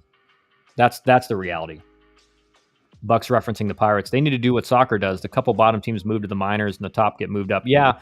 The problem is like all the minor league teams are controlled by the big league teams. So they're not like separate entities. So like relegation wouldn't even make sense. So the whole system would have to be rearranged for something like that to work, Tim. Is the SEC right now equivalent to double A, high A, or what? I would say, like, this is how I said it when I was in the ACC. Your Friday night guy in the ACC, who was like a legit Friday night guy, was like the equivalent of a double A pitcher stuff-wise. Like Danny Hultzen, with the kind of stuff he had as a junior in college, he probably could have gone to the big leagues right away and had success. Buck Farmer was our Friday guy. He's pitched 10 years in the big leagues. The really good teams, the Saturday guy was kind of close to that as well. And then Sunday, maybe like an A-ball pitcher or high A or whatever. But I can tell you when I got to low A, especially after the BB Core change, when I played all 3 years with the BB Core, when I got to low A, I got drafted. I went to advanced short season A-ball and hit like 415 in like 7 games, and they promoted me. And then in A-ball, you knew what you were getting in every count. Like if it was a 2-0 count, you're getting a fastball. If they're ahead, they're throwing off speed. Like you just knew what pitches you were getting. So A-ball to me was very easy. Like I hit 335 or something like that in A-ball, or 329 or 330. A-ball to me was like you just knew what you were getting every time out. High A was when you started facing guys who could throw like a 1-0 changeup or a 2-0 changeup, and guys that could really sink it and guys that could cut it and manipulate the ball better.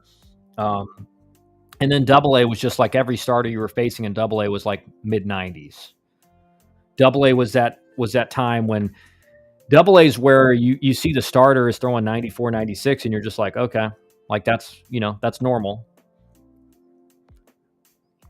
So it's hard to say, Buck, like every team's different, but on average, like your ACC or SEC Friday guy with the best teams is like equivalent to a double A pitcher probably. And some of those guys are even better, right? But you just don't know. But stuff-wise, they could fit in there, and you wouldn't bat an eye of them pitching in double A. You'd be like, oh yeah, this guy's stuff makes sense, and his command makes sense and everything.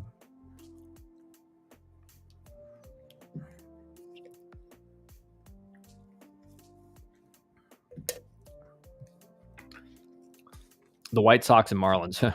Jason Dominguez should start over Cody Bellinger for the Yankees.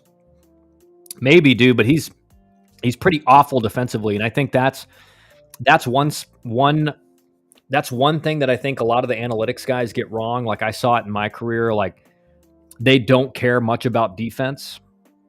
And they think like, oh, you can put an infielder in the outfield and he's never played there, but he'll be okay out there. And like all of a sudden he misreads a line drive or misreads a fly ball, and a ball that should be caught turns into a double or a triple and a couple runs score, and they lose that game.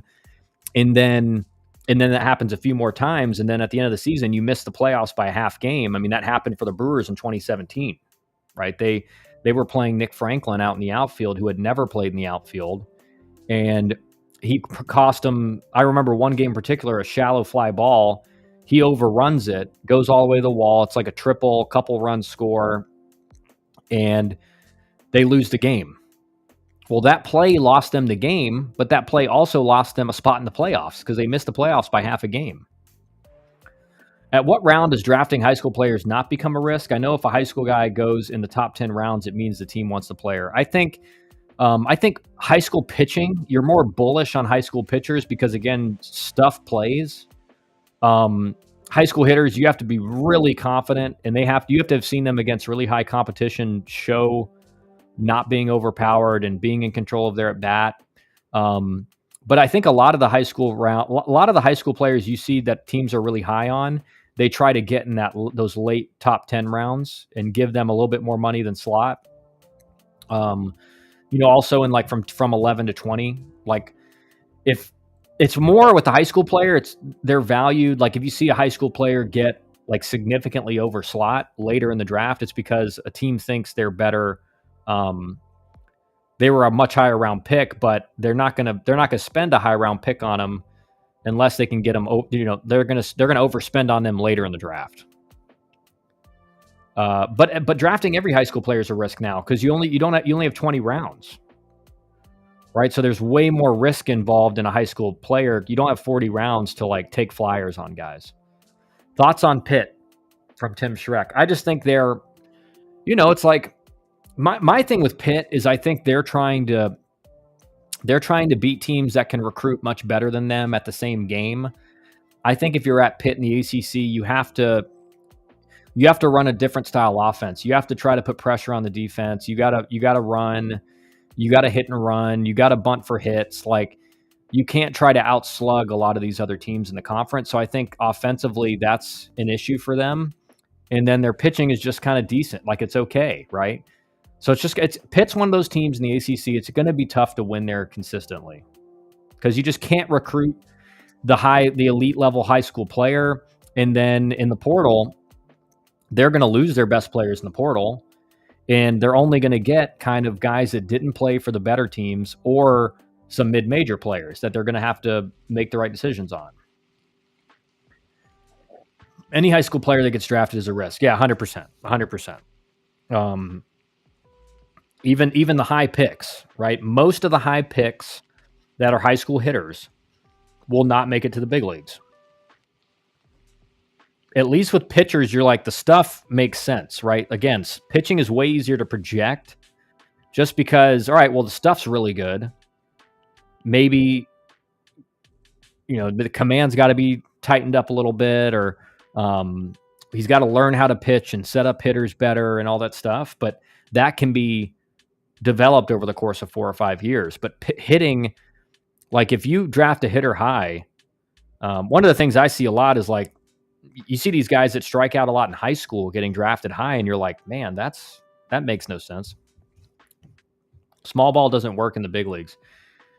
Yeah, I'm not talking about the big leagues. I'm talking about Pitt in college. But I also think, Wes, a little bit, I think everyone in the big leagues right now is doing virtually the same thing. And like, again, you see this in the playoffs, like the Dodgers. What everyone misses about the Dodgers is, yeah, they can slug with the best of them, but they also have some of the best pure hitters in the big leagues. They got Freddie Freeman, Mookie Betts, like the list goes on.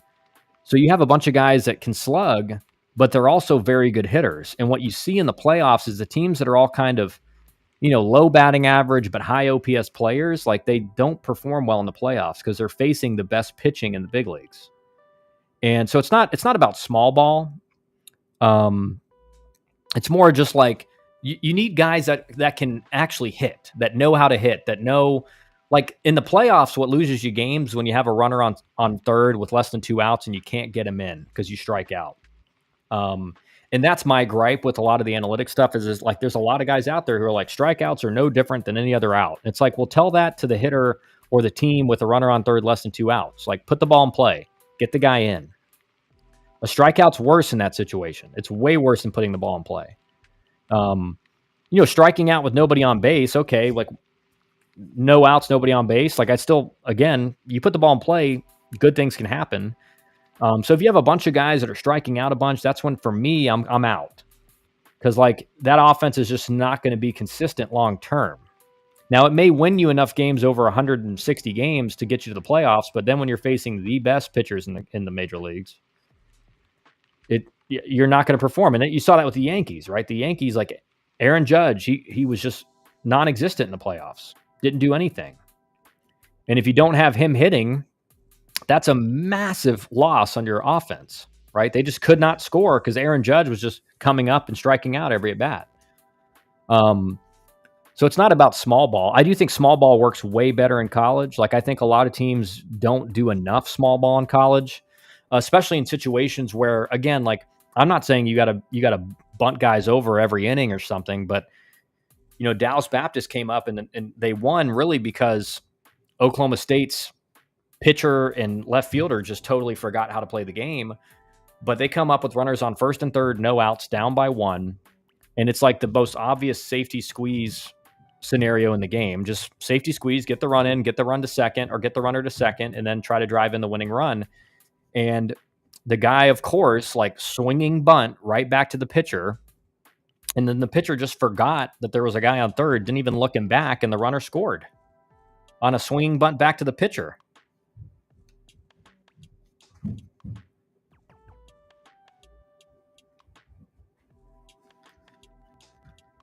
So to me, there's a lot of situations I see come up in college where, and this goes back to, again, it's not really the coaches making the wrong decision. Like high school hitters now don't know how to bunt. They don't ever bunt anymore. So you can't call a bunt in a big situation because they're not going to get it down.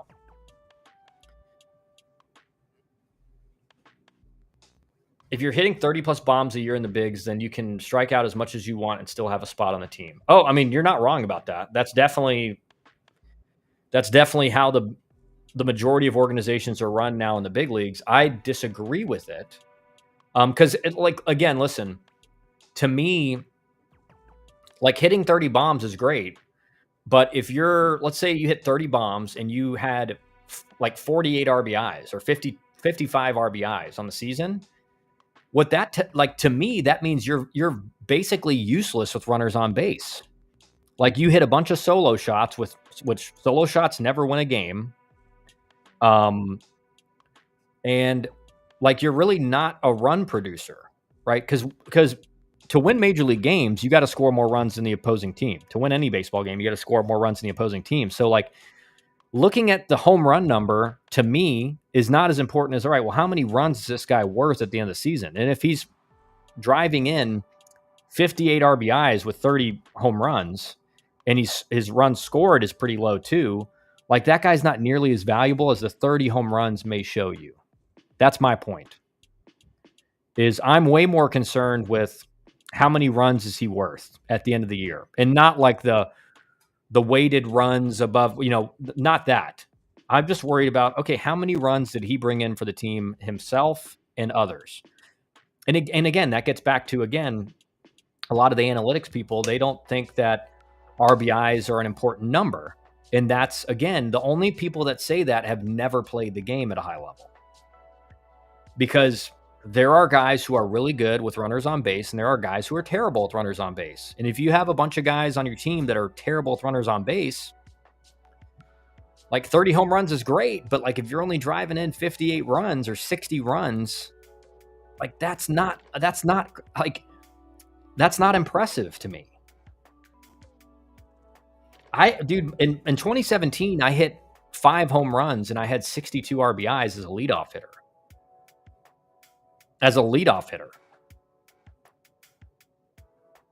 Right. So my numbers with runners in scoring position and runners on base were always way better than my season overall numbers because I was really good with runners in scoring position. I was way better. But if you think RBIs are a meaningless stat, like you don't care, right?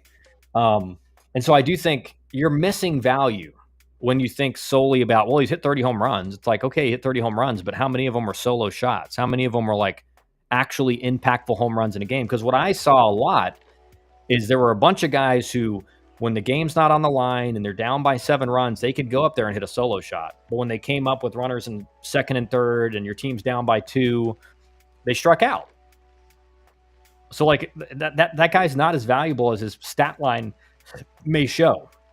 And again, if you're not including RBIs as a valuable stat, you're gonna be like, well, yeah, so what? He drove in 55 runs, but he hit 30 homers. It's like, maybe I think there's an argument against that.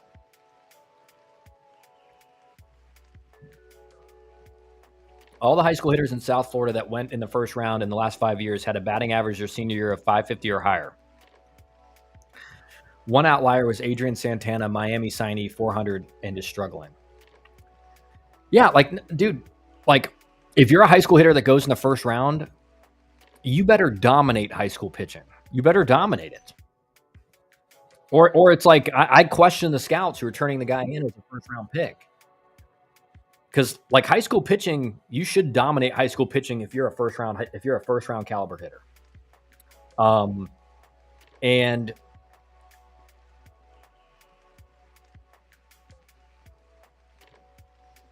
analytics guys call RBIs luck. They don't have a metric to qualify clutch. Yeah, I get it. Well, no, there is a metric to qualify clutch. It's what's his batting average with runners in scoring position? What's his slugging percentage? What's his on-base percentage, right? You can find those numbers. It's just what it goes to what you're saying, Mama, is, and I feel weird saying that. It goes to what you're saying, you, Mama. There are guys who are consistent over their career. They are very good with runners in scoring position. I was one of those guys. If you looked at my numbers, my whole career with runners in scoring position, they're all really good. But there are guys who are, may have 1 year where they're good with runners in scoring position, and then the rest of their career they're not. Like, again, it goes back to what's the track record? Is this guy good in pressure situations? Is this guy good in the 9th inning with a runner on base, right? And those are all things I was really good at. It was only 3 hitters that went in the first round: George Lombard Jr., Sal Stewart Jr., and Adrian Santana. Sal Stewart had an all-time type of senior year in Dade County. Yeah. So again, even those guys, like, they, like, again, you can dominate high school pitching and still not make it far in your career. I remember a guy in my draft class, my high school years, Chavez Clark. He was committed to Georgia Tech as well. I remember watching him at East Coast Pro. He's a switch hitter, and he hit under 300 in his high school season. And at East Coast Pro, in like 20 at-bats, he struck out 18 times. He went in the first round that next summer. How far do you think he got in pro ball? He never made it to a full season club. He never made it to A ball. And even if he did make it to A ball, I think it was like for like not that many games. And again, he was terrible.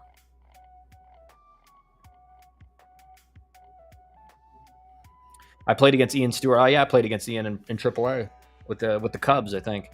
In high school, first round pick, he was hitting bombs every game and had a dozen MLB scouts at the game. Yeah, and he was a really good player. He was a really good player, and he made it up.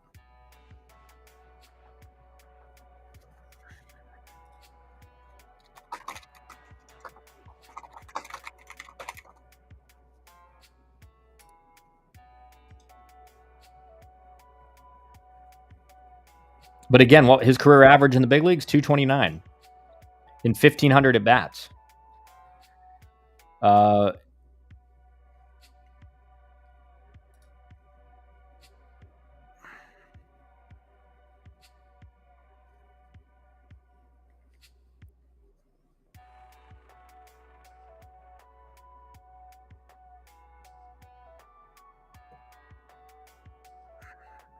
And even in AAA in the Pacific Coast League, he's a 254 hitter. So again, it's like, he was a solid player, but he dominated in high school, and he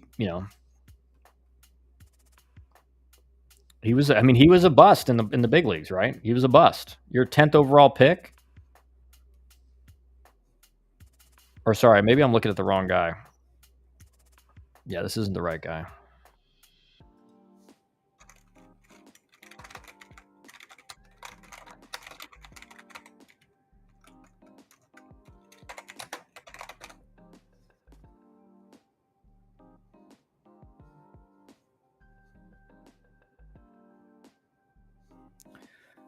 Anyway, guys, I got to hop off. I got a call coming up. Players from the 22 draft, where should they be in their process if they went to the first round, top 5? Well, it depends if you're high school or college. If you're a college player at this point, you should be getting close to AAA. If you're a high school guy, you should be in like high A or AA if you've done well. And the thing is, it's different now, Canes, because these guys get promoted like it's like nothing. They get promoted even though they hit 220. So it's different. Like these guys just get rushed to the big leagues now. It's just which is why you see so many of them get to the big leagues and just not perform, because they never, like, think about it. If you hit 220 at a level and you get promoted the next year, like, you aren't forced to learn anything. You aren't forced to like figure it out. You're just like, oh, okay, I'm a top prospect. I'm just gonna keep doing what I'm doing.